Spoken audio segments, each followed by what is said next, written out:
So what happens when a 34-year-old army captain decides to just upend a global economic system? One that's been in place for decades. Well, in West Africa, we're actually finding out right now. This is the story of Burkina Faso and this dramatic new path being carved out by its leader, Ibrahim Traoré. So the source material we're looking at today kicks off with this very question. And look, it's not just some clever hook to get you interested. It's really the core of this whole thing.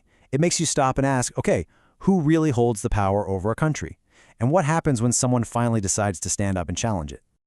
All right, so to really get a grip on how Traoré came to power, you've got to understand the situation he walked into. For years, Burkina Faso was this total paradox.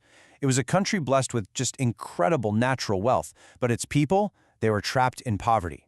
It just didn't add up. And when you look at the numbers, the scale of this disconnect is just staggering. I mean, you've got gold exports hitting billions of dollars every single year. All that wealth is literally being pulled out of the ground and shipped away. But for the average person living there, that wealth might as well have been on another planet. It was totally invisible to them. Yeah, this number says it all, doesn't it? The brutal reality was that the average person was trying to survive on less than $2 a day. Think about that. It was a system where a nation's own resources were just being sucked dry, and the people were told, hey, just be patient, prosperity is coming. But it never did. And this wasn't just an economic issue, not by a long shot. It had a devastating real-world impact on security. See, with no resources to actually build a strong state, the government became kind of hollowed out, a shell. It ended up losing control of huge parts of its own country to extremist groups, leaving its own people completely unprotected. And this is where our main guy enters the picture. And he's not some career politician from the capital. No, this is a man who lived this paradox every single day, right on the front lines. So before he was a leader, Ibrahim Traoré was a field commander. He was out there eating the same meager rations as his soldiers. He watched his men get sent into battle with old, outdated rifles. And what were they protecting?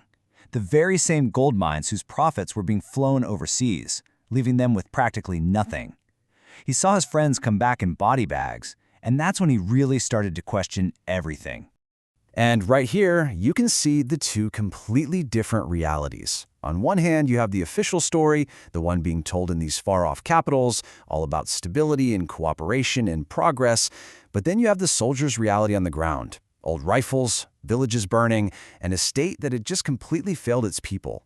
Traoré looked at that and he refused to accept that script anymore.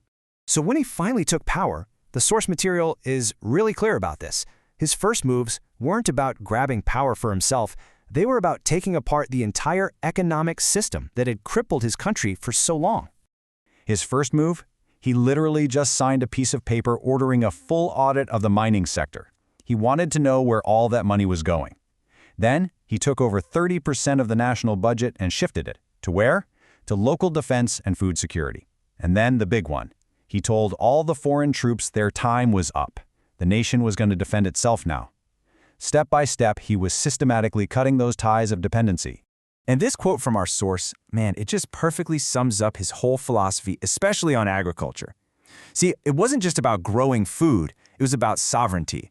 He understood that being dependent on other countries for food, well, that's like a chain around your neck. To be truly free, a nation has got to be able to feed its own people, period. But as the source points out, when you challenge power like that, it doesn't just roll over and give up.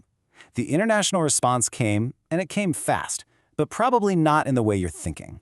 It was something our source calls an invisible war, basically a silent blockade designed to completely crush the new government without firing a single bullet. This is how control works in the modern world, right? It's not fought with tanks and soldiers, it's fought with sanctions, credit ratings, and paperwork. And let me tell you, it is incredibly powerful. And the tactics they used in this silent blockade were coming from all sides. All of a sudden, international credit agencies downgraded the country's rating. Shipments of essential things like medical supplies started getting mysteriously delayed. Diplomatic warnings started flooding in, threatening total isolation. And at the same time, behind closed doors, they were making these secret offers. Hey, just give us back the mining deals and all this pressure, it'll just go away. So the big question is, how does a small, landlocked country even begin to survive that kind of intense pressure? Well, Traoré's answer wasn't to give in. It was to pivot. He knew they couldn't stand alone against this kind of storm. So what did he do? He turned to his neighbors, Mali and Niger, who were both dealing with pretty much the same thing. They realized, hey, we're way stronger if we stick together. So they formed a new regional bloc, the Alliance of Sahel States. They decided to stop being three separate little islands and become, as the source calls it, a continent within a continent. A single, unified front to push back. And just look at this timeline. It shows you how fast and how defiant this whole pivot was. First, the last of the foreign troops are out. Boom. Next, the Alliance of Sahel States is officially created. And this wasn't just some military pact, okay? It was a full-blown declaration of economic independence. They even started talking about creating a new shared currency, one backed by their own local resources. This was a massive crack in the foundation of the old system. Okay, so this alliance, this huge act of defiance, it pushed that invisible war to its absolute breaking point. The old powers could feel their grip slipping, and so they got ready to pull out their final, most powerful weapon. The source calls it the financial nuclear option, and that's exactly what it was. A threat from the central banks that controlled their currency to basically devalue the entire nation's savings overnight. I mean, can you imagine? A move designed to wipe out the wealth of every single citizen in one day, create mass panic, and force them to come crawling back to the old system. But Traoré, he didn't even blink. Instead of backing down, he saw this threat as the final push he needed to go all in, to accelerate the move for total independence. He pushed to get the country's first ever gold refinery built, making sure that wealth stayed right there, at home. He launched a national sovereign fund, asking his own people to invest directly in their country. And you can see the results. Real, tangible things. Over 500 new schools, a huge 20% jump in agricultural production. He didn't just walk towards sovereignty, he galloped. And that brings us to the final, really provocative question our source leaves us with. It kind of frames this whole story as a fundamental choice.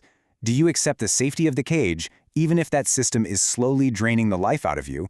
Or do you risk everything for the total uncertainty of the open air, for a chance at real freedom? Ibrahim Traoré made his choice. The real question is, what would you do?